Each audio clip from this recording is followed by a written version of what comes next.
Insights Live, and we're here with Marcelo De Santis, a C-suite executive, senior technology executive, author, coach, co-founder of Analyst.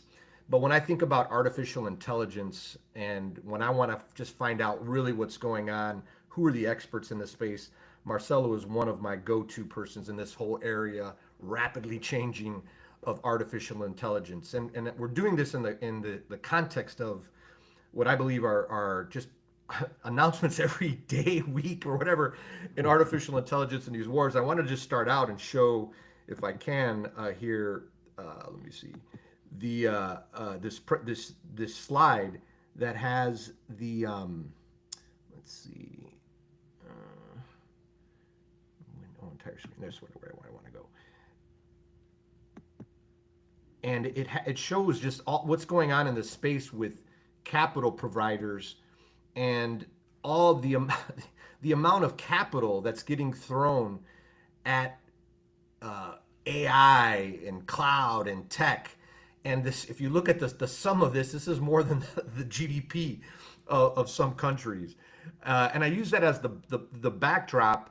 And because we really want to talk about Grok and what's going on with Grok. And in the last I don't know what, almost 24 hours, we had a major announcement from Grok.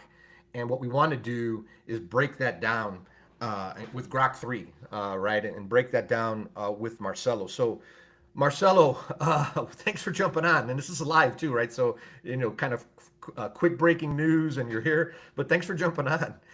Oh, no, my pleasure, David. Glad to be here. And let me clarify, being an expert in AI I don't think I deserve that title. I do my best to really understand the trends and actually build a bridge to business outcomes. You're right. Last 3 weeks have been tsunami of AI breakthroughs and disruptions in many cases. If you think about Hugging Face launching an open source rival to OpenAI Deep Research, maybe after a few days. Then you have the DeepSeek R1 shakeup, That was which a shakeup. oh yeah, Stock prices dropped, Nvidia drops. I mean, it went crazy. It was crazy. Incredible, right? And then we have Grok 3 yesterday night. I stayed late to watch the announcement from Elon and his team. So it's a race. We can talk about Grok absolutely. My only message is it's important to follow the race, but do not forget what we are racing, specifically in companies, is for business value and great use cases. And I think we owe, as technologists, we owe people still, which are the great use cases that are changing the game, right? I mean, there are many, in some pockets, but it's good to look at the race, but it's much better to get the benefits of that race, right? And I'm sure they're coming soon. Totally, no, 100%, right? I mean, if you're listening to this, right, you gotta be thinking about this. How do you better compete, win, leverage this tool for competitive advantage? All right, man. So let's jump into Grok 3. Grok. 24. Yeah, what a cool name. So right, Elon says, hey, this is the smartest AI on earth. Right. So what's your take, Marcelo? Is it the smartest AI on earth? What do you think? Well, it's Elon Musk, right? So he does the best of the best, and I love his thinking as a technologist. Absolutely. I mean, it's certainly it's an ambitious claim, right? It's not unfounded because,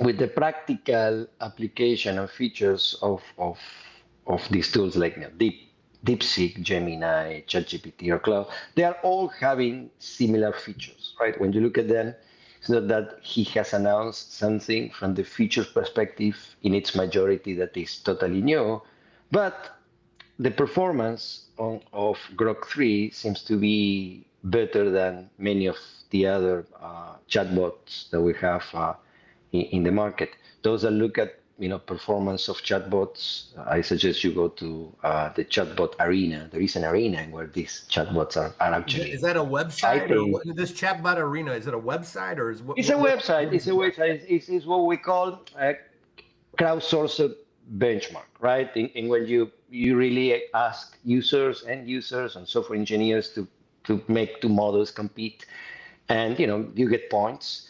And if you look at least up until yesterday night, Grok 3 was first, above 1,400 points, if I remember well. So there it's at top of the chart, meaning that solving problems that are above and beyond the typical problems that we always look at. It does math problems well, or coding, or science, or things like that. More day to day pragmatic problems that is solved. So it's good. The claim, has its reason. Keep in mind also that Grok 3 was powered by Colossus, this big AI supercomputer, which is basically having these days maybe above 100,000 of NVIDIA H100 GPUs. And it might be, if it's not, it might be the largest AI training platform in the world. And I know he wants to continue to grow that. And I was, That's the one in Nashville, right? Is that the one he built out in Nashville or in yeah, Tennessee? if I And remember well, rapidly, it's like in, in it's like in 3 months or Kentucky or something in like that, right? Tennessee, but Yeah. he built it he built it in a short period of time, and there is a video posted in LinkedIn to those that follow me that shows not only the power of the GPUs and the semiconductors from NVIDIA, which is absolutely amazing, so how he built the data center for resilience, for being able to train almost not stopping, right? You can actually change parts Yeah. and continue to work. So it's a very thing. So yeah, he has that behind. The other thing I think is interesting of Grok 3 is it, it's real time with X, with Twitter, right, or former Twitter, right, which means that stays up to date with conversations around topics, Yeah.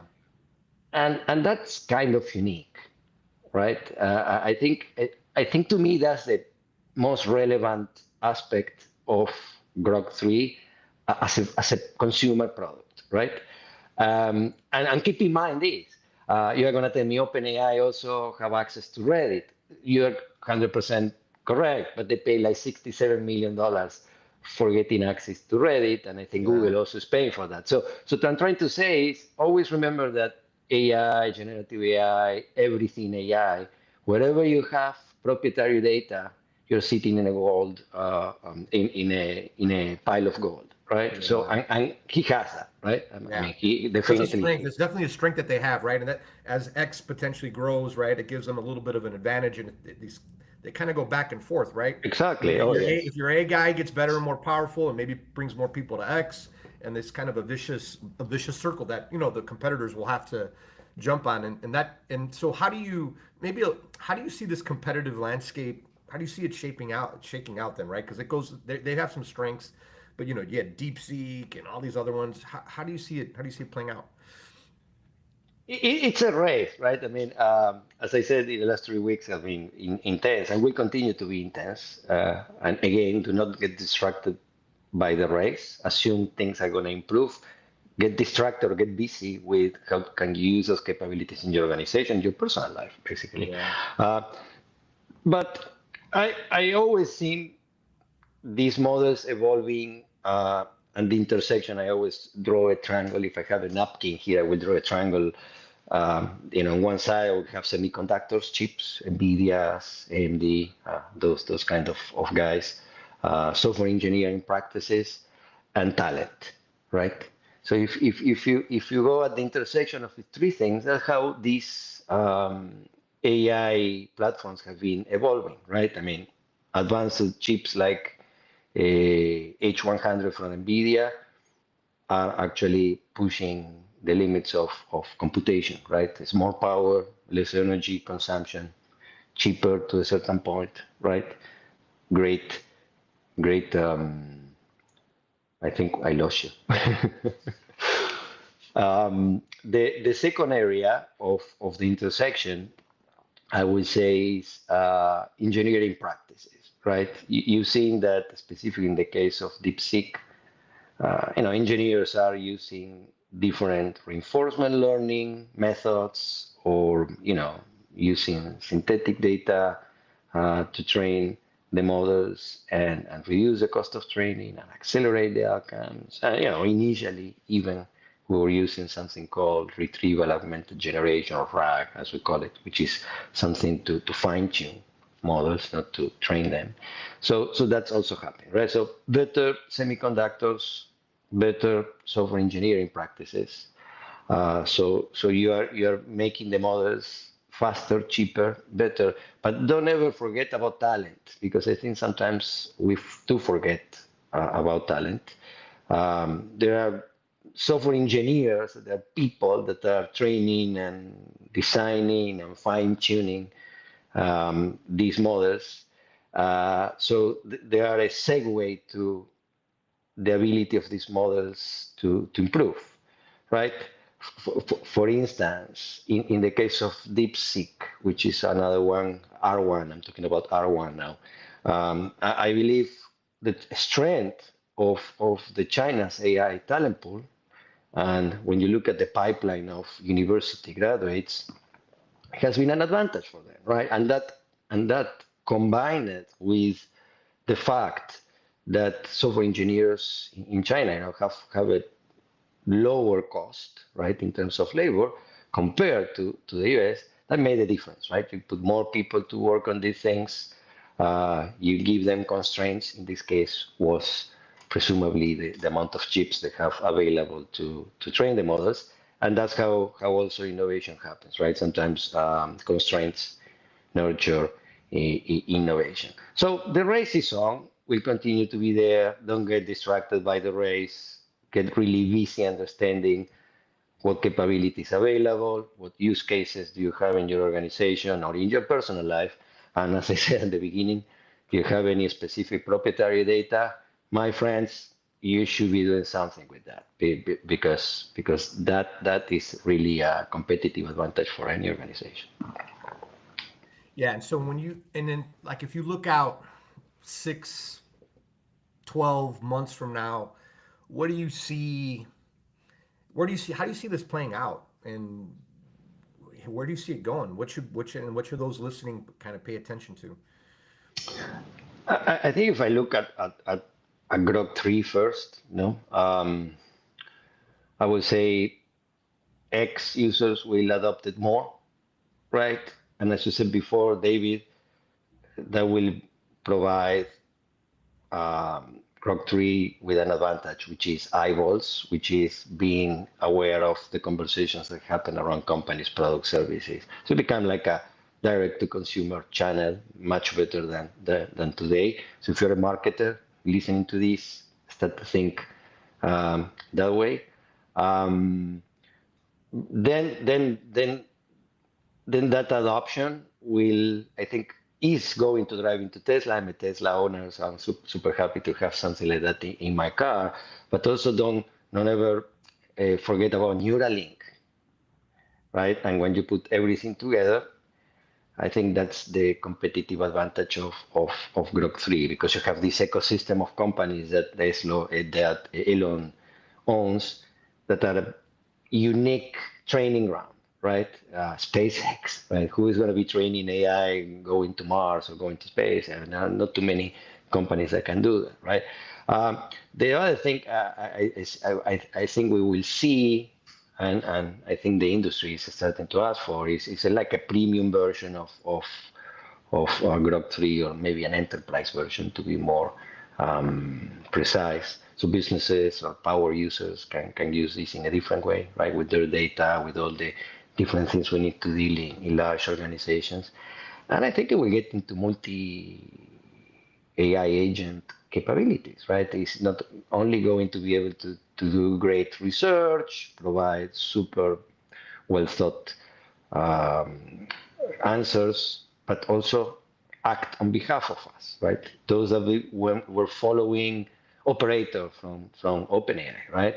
Where you have these virtual hands on keyboard, right? And you are using your language to, to do many things that you do today, maybe typing, put all of this intelligence on top of that, and And you are going to be seeing that products and services are going to be consumed in a completely different way. Again, if you're a marketer, think today you're trying to find eyeballs in a list of results in Google.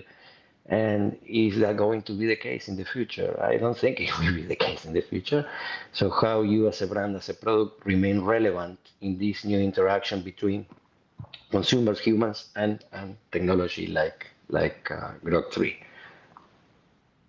And then what about where do you see DeepSeek in China, and where do you how do you see that playing out with them and our competitive advantages? And I think I read something yesterday or the day before that China's now opening up a little bit more to Alibaba, and who's the CEO of one of the companies there. They're now being more welcoming to the CEO. I think they're seeing the competitive threat and this competitive AI arms race. But I know you've done a lot of work in Asia. Just kind of your perspective on them and how they play in the this AI arms race. Yeah, I mean, DeepSeek, no doubt that there was a pivotal change in how we think about training, right? And reducing the cost of training. And that had a domino effect here in the US specifically. I was after the announcement, 3 or 4 days, I was with a venture capital firm looking at companies that were asked for money for training or doing things like that, and looking at that and saying, do you really need this money now, right? Well, how are you going to be leveraging these new training techniques going forward and use, the capital that you are not supposed to use for that to, build your team, get sales capability, GTM, whatever, right? So was already a change. I think it's a new way of doing things already that we have accepted. Back to China. China is an ecosystem in itself. Yes, I have the opportunity to work and live in China, and I mean, you have the firewall, great firewall of China. Data is within those walls, and Alibaba is a great partner for a company like DeepSeek because they get to consumers, right? And I think whatever is advertising, whatever is I would say selling products direct to consumer channels in China, that will explode, right? No doubt. I wish, I don't know if they open 100% open source DeepSeek. So far, we know about the code and the weights of the model. We don't know about the data, right? Training data. We consider that when we know that, that's really open source, right? In my personal opinion. But all models these days, David, I'm maybe paraphrasing my colleagues from ThoughtWorks and from IBM, can be reverse engineered, right, to a certain point. So DeepSeek changed the way we do software engineering for these things, and it changed it forever, right? And Yeah. that's just 1/10 of the cost of training. Assuming this is a big assumption, right? That they have used the number of processors they said they use, which I don't think it's 100% validated. But on the software engineering side, the techniques they use were great. And a last thing is, don't remember that this happened is it's not only because of China did it. Is we open source many models, right? Google did it, right? The only one that is not open source, ironically, is OpenAI, right? But That's another conversation. it's not OpenAI, right? But the others are open source, and the core of open source is that you collaborate and you build upon the success and the lessons learned from the previous ones. So many of the things you see in DeepSeek, in my opinion, are coming from things that we have seen in Gemini or in other open source models, right? So yes, you can say they copy some of the things, but if it is open source, it's fine. That's the reason we do open source. Yeah. So no. Well, hey Marcelo, I know you got tons of things going on. Thanks for kind of sharing your perspectives on this, all the stuff that's going on in AI and Grok 3. I found it very insightful. I'm sure there'll be more new announcements, and then we'll come on and chop it up a little bit more as these new and breaking announcements happen. But thanks, Marcelo. And I'm in Miami right now. It's great to be here versus in Chicago.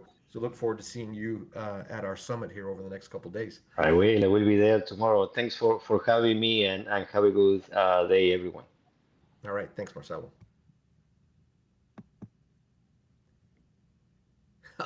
So I'm at this Marriott and whatever, like, how